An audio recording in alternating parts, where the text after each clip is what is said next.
আজান নিয়ে চলমান বিতর্কে গত কয়েকদিন ধরে সোনু নিগমকে ক্ষমা চাইবার আলটিমেটাম দিয়ে আসছিল ভারতের কয়েকটি মুসলিম সংগঠনের নেতারা। তারই ধারাবাহিকতায় 20 এপ্রিল লিখিত আকারে ক্ষমা না চাইলে সোনু নিগমের বিরুদ্ধে মামলা করা হবে বলে হুঁশিয়ারি উচ্চারণ করেছেন ওই সমস্ত সংগঠনের নেতারা।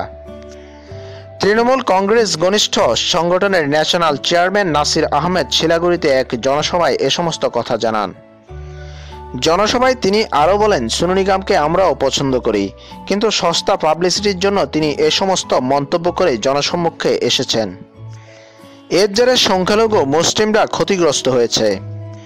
তাই আমরা ঠিক করেছি আগামী 7 দিনের মধ্যে তিনি যদি লিখিতভাবে ক্ষমা না চান তাহলে তার বিরুদ্ধে দিল্লিতে গিয়ে মামলা করব।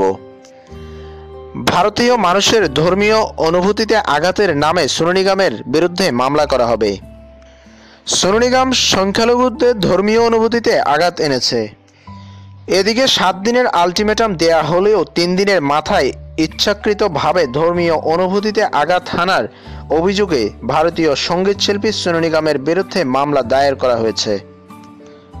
ভারতীয় দণ্ডবিধির 153 এ, 295 এ এবং 296 ধারা অনুযায়ী ইচ্ছাকৃত ও ঘৃণাজনকভাবে ধর্মীয় বিভেদ সৃষ্টির অভিযোগে মামলা দায়ের করা হয়েছে বলে জানা গেছে।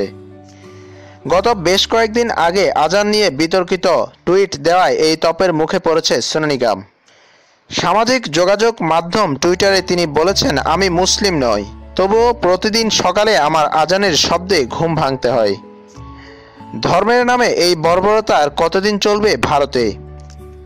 এ ধরনের বিতর্কিত টুইট করার পরে এই সমস্ত আইনি ঝামেলার মুখে পড়তে যাচ্ছে ভারতের এই সঙ্গীতশিল্পী সোনু নিগম।